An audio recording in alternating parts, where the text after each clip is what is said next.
kind of a lazier-ish kind of reading update because I haven't done much in a little bit there.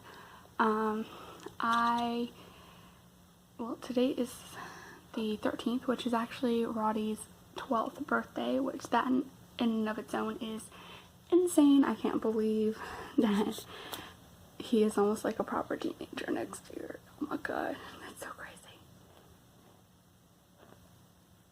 Next year he'll actually be the same age that I was when he was born. So crazy. Anyway, so lately I'm just about reaching the 40 book mark for how many books I have gotten through so far this year, and I'm really excited about it, and kind of excited to see just how many books I will be able to fit in before the end of the year there, and also just kind of prepping for next week when I have managed to almost inadvertently get almost the entire week off for Thanksgiving, because on Monday night, on the 19th, Nikki and I are going to see V&B Nation, and Luna's making out with the bookshelf. And yes, Luna. She's actually cuddly today, but that's pretty much every day for Luna, so anyway, so I requested Monday off and Tuesday for that, so that I'm not having to rush back home super late after doing that in Atlanta. So I'm just going to stay the night at Nikki's and then head back Tuesday. And then Wednesday I have a comp day off because I have to work this Saturday. And then Thursday I have off for Thanksgiving because I already did my required holidays for the year.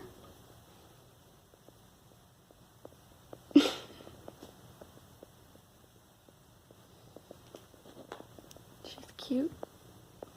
Anyway, so I finished all my required holidays, so I get to keep Thanksgiving off, and then I just work Friday, and it's gonna be lovely, and then I have a full weekend again, so it's pretty great. I'm excited, and it just so happens to fall on in the middle of the Fall Into Fantasy Readathon that I heard about initially from Emma Book's channel, and so went ahead and put together a TBR for that as well, which I was going to kind of mention through today.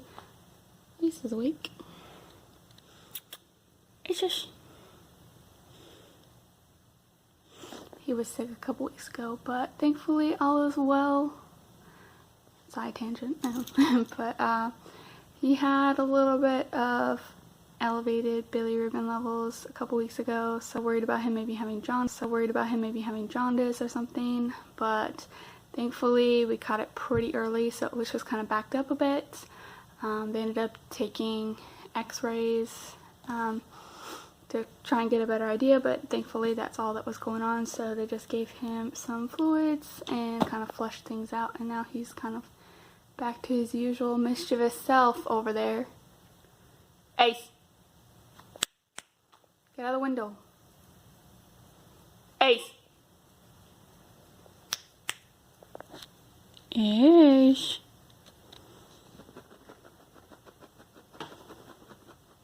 Yeah, that'll get your attention. Or Luna's. Anyway, so recent books that I have been reading, I went through the Devil Wears Prada series. I started reading that through those the last week or two-ish, and I ended up getting the third book from Amazon because it has recently just came out, and couldn't really find it too cheap anywhere, but ended up being the best choice. It was about just shy of $17, but anyway. I actually finished Revenge Wears Prada like a day before it was due to come in. Maybe 2 days, like a day and a half, I don't know. I don't remember for sure, but I ended up trying to see if I could borrow a copy from the library, because it occurred to me at that point maybe they would have one there. So I went and checked out the branch that's actually not very far from here. It's like a mile down the road. It's across from the Kroger. So it's very, very, very close, closer than Got Walls. And they did have a good bit of new books there and everything, and decent amount of things that I will definitely be interested in checking out later on. But they didn't unfortunately have the third book. So while I was waiting for the third book, I'm like, okay, I'm definitely going to finish Revenge Wears Prada today at work, so I need to have something in the interim, but something super short. So I ended up looking through, trying to find some books, and ended up getting 2 books to choose between because I couldn't make up my mind between them. So I ended up getting the Stone Rose from the Doctor Who new series Adventures, which I'd listened to a bit of the audiobook narrated by David Tennant years back.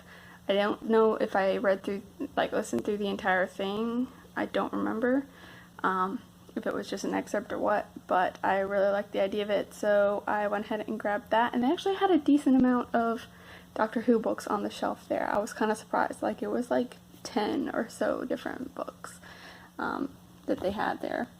And then I also picked up The Duff, because that's another one that's been on my wish list of books that I don't have yet, and they were each about just under 250 pages each between the Stone Rose and this, so it's like one way or the other it'll be enough that I pretty much just have like a day, maybe 2 days read, just in case the third book for Devil Wears Prada didn't get in until after I was leaving for work the next day. So I ended up reading the Stone Rose. Ended up taking me about a day and a half. So I ended up getting the third book for Devil Wears Prada in before work the next day, but just finished out my shift with this. And then I just finished yesterday reading through the third book in the Devil Wears Prada series, the When Life Gives You Lululemons. So I just finished reading through that yesterday, and it was pretty good.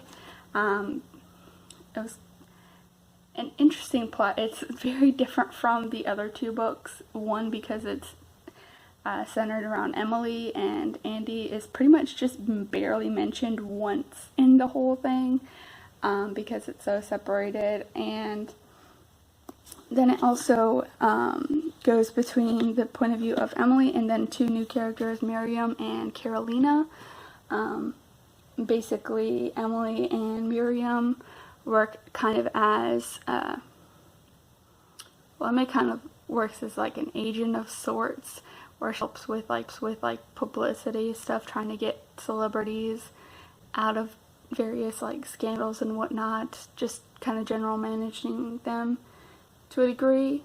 And then Miriam is actually an ex-lawyer who's kind of like been staying at home with her kids the last couple of years, so they kind of band together and help Carolina out because she is married to a senator, and he more or less she gets framed for driving while drunk with kids in the car, and the whole life kind of explodes from there.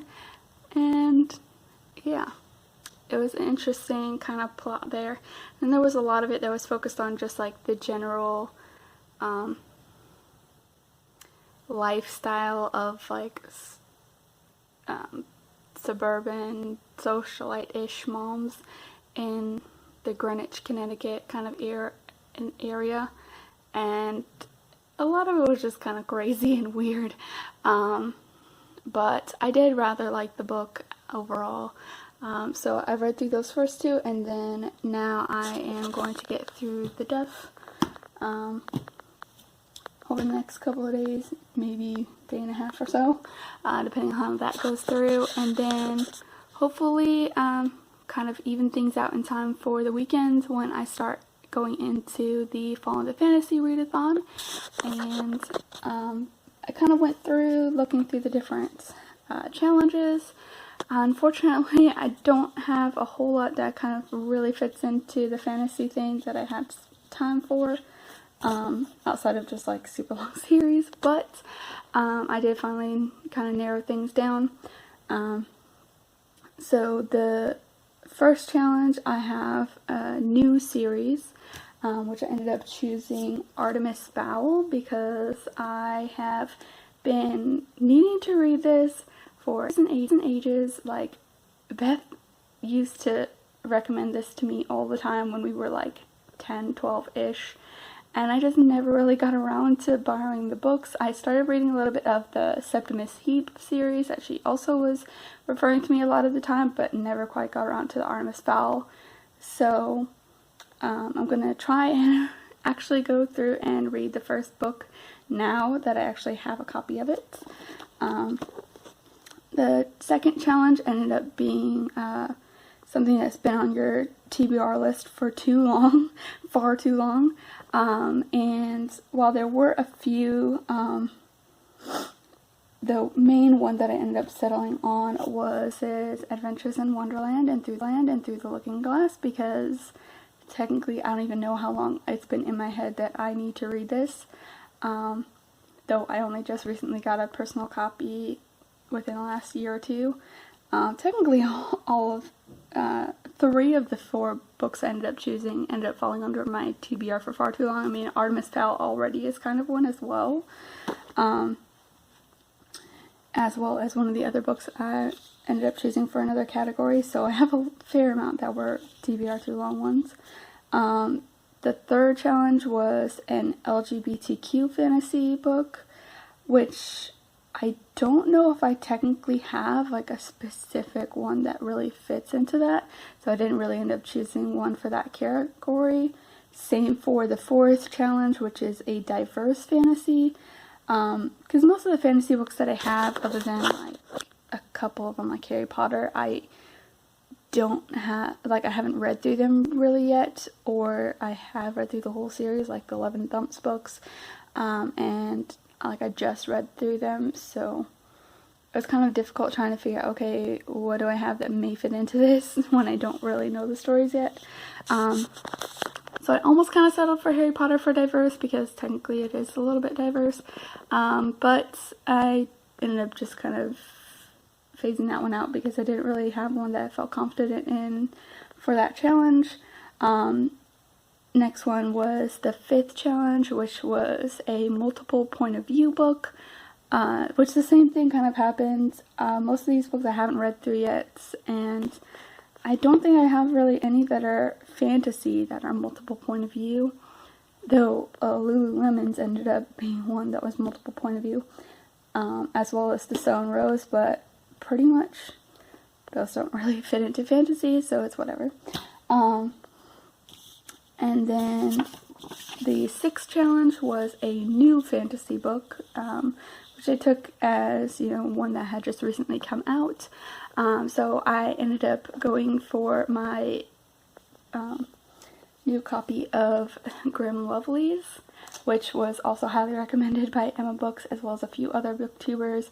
Ended up getting a copy of from Barnes & Noble last month, and so I've been really rather excited to read this because it's France, it's fantasy, it's a lovely plot line, and it's generally a beautiful book, and I'm excited for it. So I'm definitely looking forward to this one, and glad to have an excuse to go ahead and skip through my TBR line a little bit to get to it.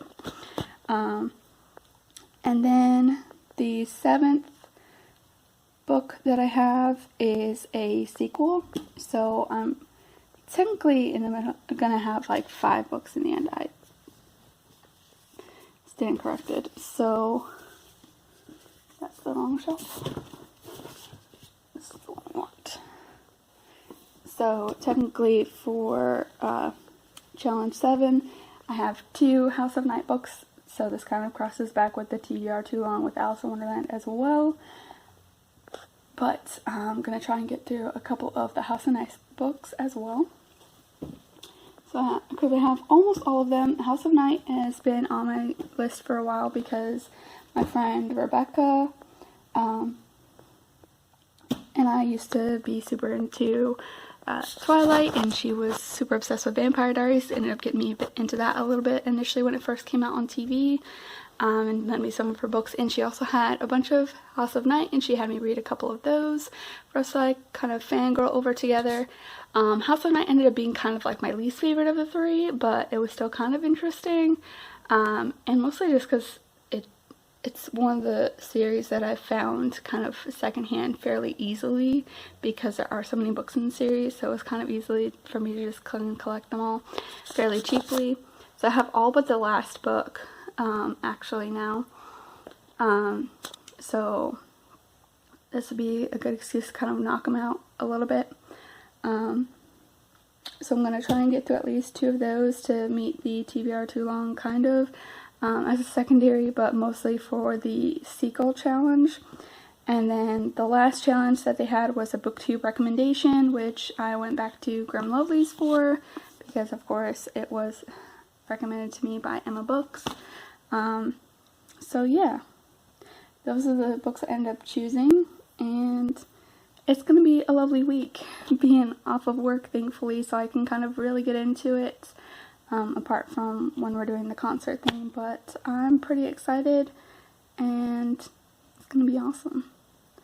But yeah, that's kind of all I was kind of going over for today, kind of mentioning where I am in terms of reading stuff, and yeah, so I have to go finish doing things for the day, get lunch together, dinner together, etc.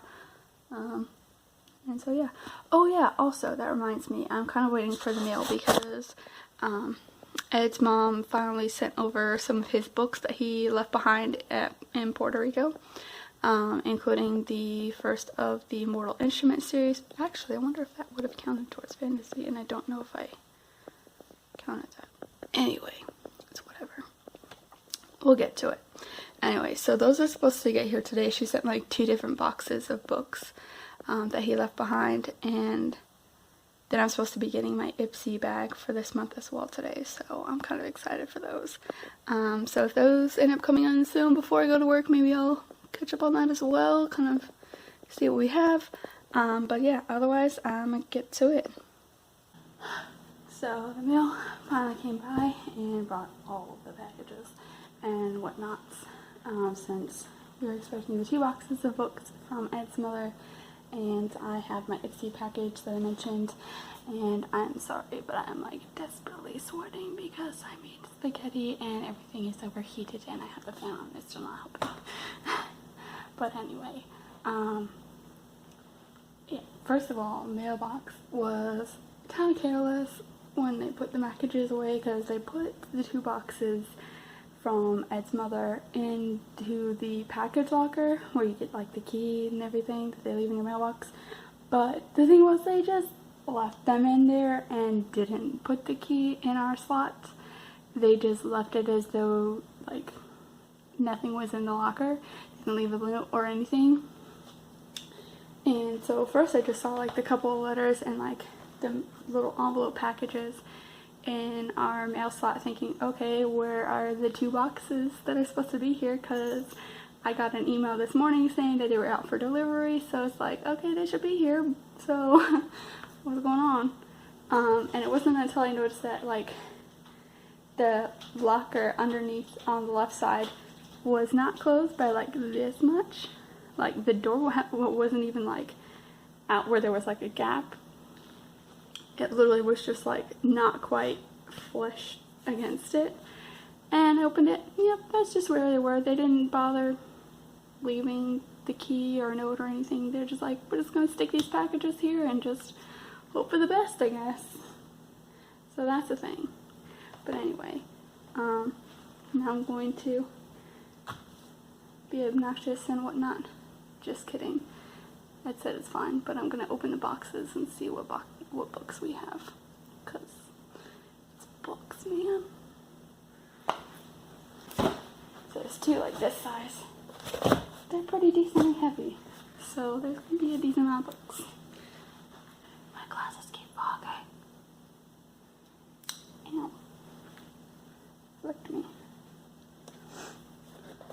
Now open the box.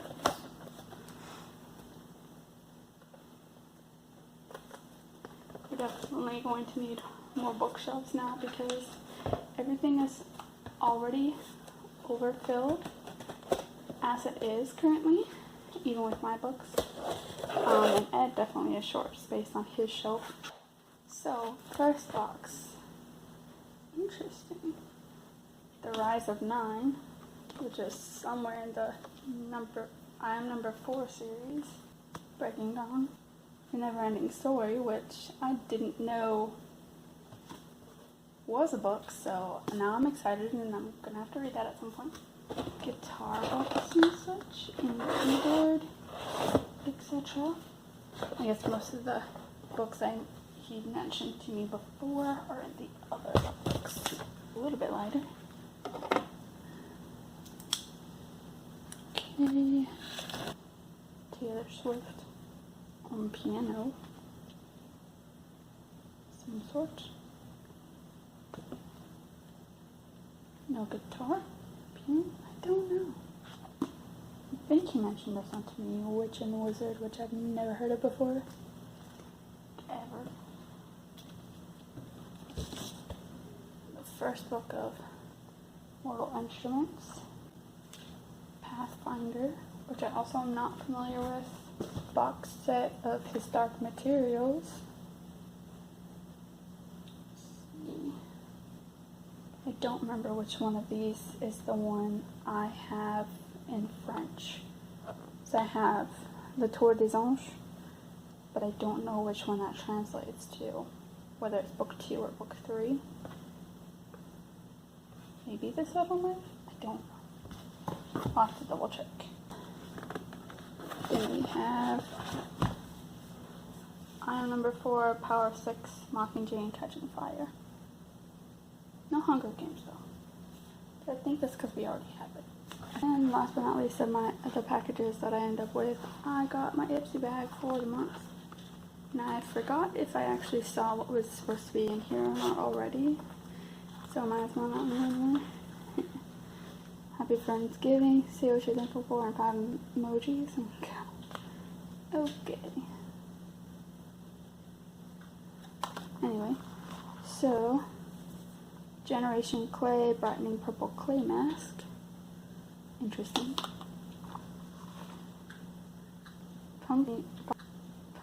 Volumizer Mascara. Interesting. That was like a lipstick at first because of the red. Very fluffy.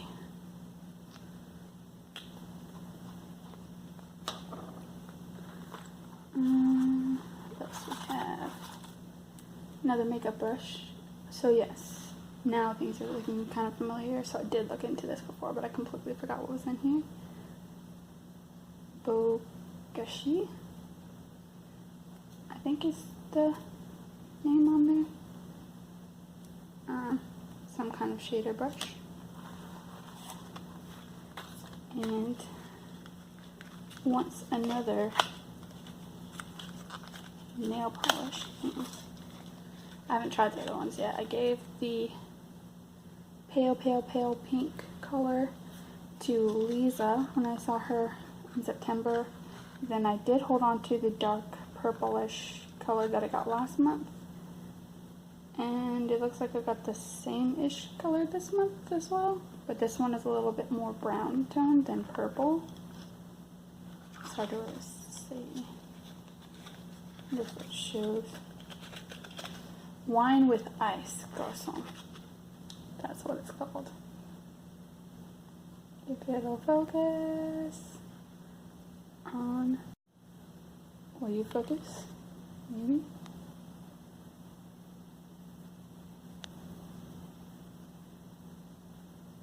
I don't know how to focus this. Anyway. Maybe you will. If I move out of frame? Hello? Do the thing? No? I don't know. Anyway. I don't know what I'm trying to do. And last but not least, nude eyeshadow. Just like the other one, I can. Aha. That ain't what that is though. But anyway. That's what we have. and it's a purplish brown color as well. So yeah, not all too bad, honestly, though it seems like I'm getting a couple of the repeats on the nail polish-ish, sort of, but that's one of my favorite colors anyway, so I'm okay with that, because the Pat on the Black by Sally Hansen is one of my absolute favorites, and it's pretty much, it's almost the same shade, where it's a little bit darker technically. I mean, it's a purple, almost black color, but these are pretty similar. And then look at all the hearts. So yeah, I'm gonna actually eat lunch now because it's probably cold out by this point.